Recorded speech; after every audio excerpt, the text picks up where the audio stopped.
fell 7 times, stand up 8. I surrender to your will, Lord, my hands up straight. They can't stand love, I don't understand. For a minute, hold up. Okay. I was, what's up, y'all? I was looping up,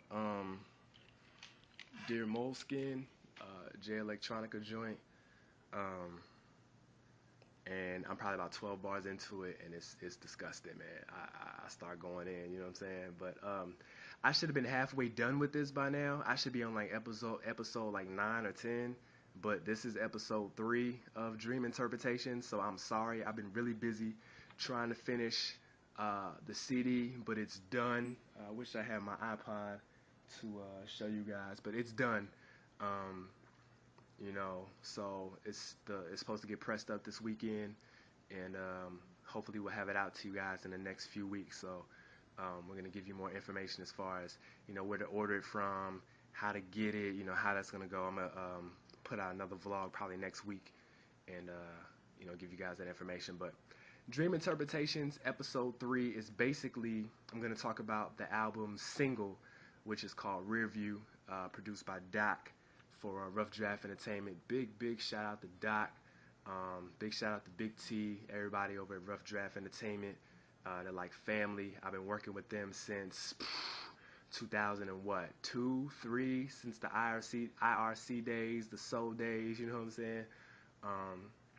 Doc used to like be my engineer. He used to you know, mix down a lot of my music. I used to record on like the little computer mic standing on top of like ironing boards and boxes, and you know, he used to like take break beats and take like Beethoven samples, symphony samples, and like put them together. So who knew, you know, going from that to, you know, I got a record deal and Doc is giving beats. Doc just got a placement on a new Lloyd Banks mixtape, V5.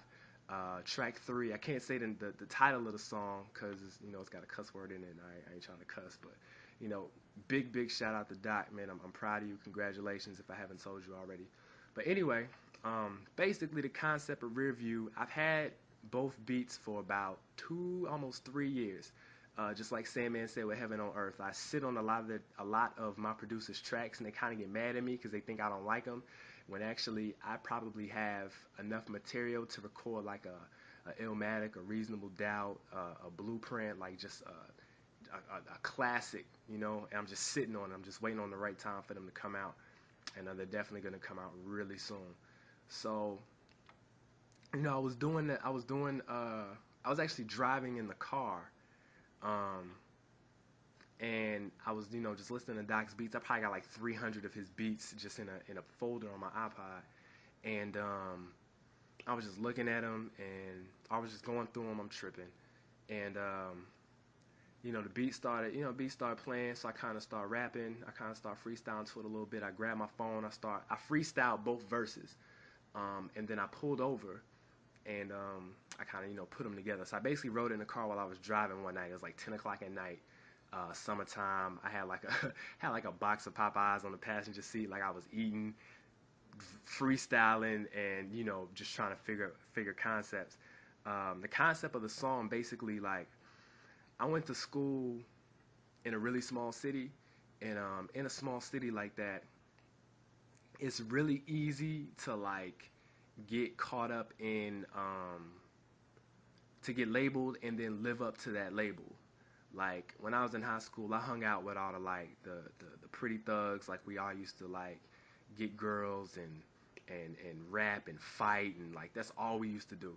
So like, I was known as the rapper, but I was mean. Like, I was so mean. I had a lot of anger towards a lot of different things, and I took it out on a lot of different people. Plus, I was shy and insecure and didn't know how to channel that. Like, I was a mess when I was, you know, a teenager or whatever.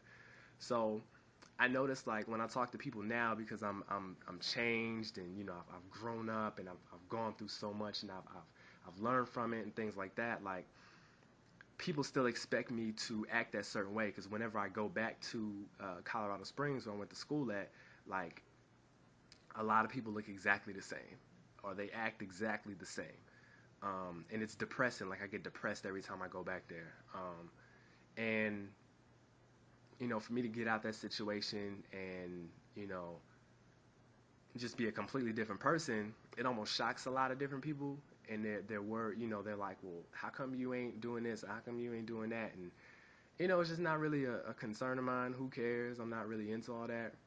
So I noticed like a lot of people look at their past, and that's what like molds and shapes you. And I agree to a certain extent. Definitely your past shapes you, your experience shape you, all of that. But you can't hold on to this. You can't, have your hands out for what God's gonna give you, and this hand is occupied holding on to the past. You can't drive your car and be looking up at your rear view. You can't do it. So that's why I came up, with the name Rearview and all that. And then the second beat, because there's a switch on the third verse, it goes to a different beat.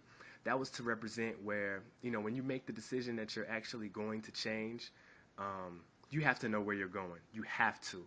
Otherwise, that whole concept of, these are the cards that I was dealt, or I'm a free spirit, or, wherever life takes me, that's bull. You have the authority and the power to do whatever it is that you want to do. You have that power. Especially, I guess I get more so mad. Like, I understand people in the world, but like Christians, I just don't understand sometimes how we act so lowly and so, oh my Jesus. And it's depressing, you know what I'm saying? Like, we have all this power and we don't even realize that we have it. It's really, it bothers me. But anyway, like, you have to know where you're going. So when you're looking at your car and you're driving, because I wrote this while I was driving, again, keep that in mind. So that's why rear view. And I noticed that you have to look at your dashboard. You know what I'm saying? Your dashboard is right in front of you.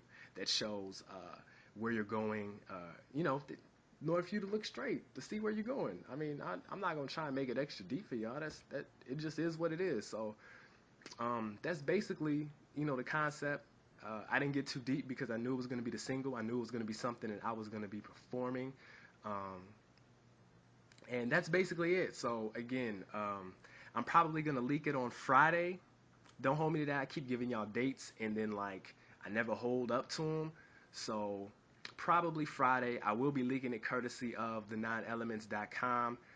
Big shout out to iGuy. Big shout out to DJ Coast. They've been showing a lot of support. Good guys. Follow them on Twitter. I think Coast's name is DJ Coast, and then Koast, and then iGuy is EYE. GEEOHDEE. I think. I'm not sure, but just go to my Twitter, Armond Wake Up, and like look for him because I talk to him all the time or whatever. So Malika through them. Effect Radio is actually having some issues as far as like my sound and all that. I'm not getting the sound right in the home studio, so that's why I got pushed back. But with the way that things are going, we need to get the project out ASAP to you guys because you guys are asking me for it. So I'm definitely tired of sitting on it, and I'm definitely tired of the only person being able to listen to it. Me, my manager, and a few other people. I would love to get it out to you guys, so I'm gonna do that ASAP. And that's pretty much it, man. Until the next episode, you guys take care, be easy, and I'm gonna get back to this writing, man. I'll holler at y'all.